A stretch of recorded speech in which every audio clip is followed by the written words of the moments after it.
Aqua 3G. See the water stains on the floor. It's coming from those two windows.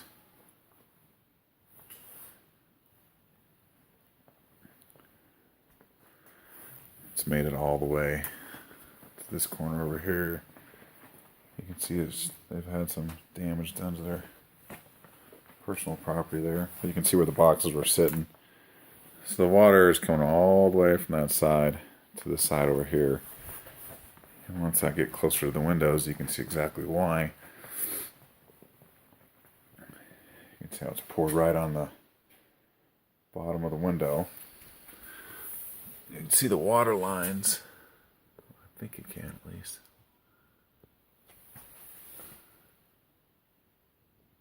But that water has nowhere to go. So by reworking the grade and giving the window wells some more capacity, I think that was going to take care of the problem.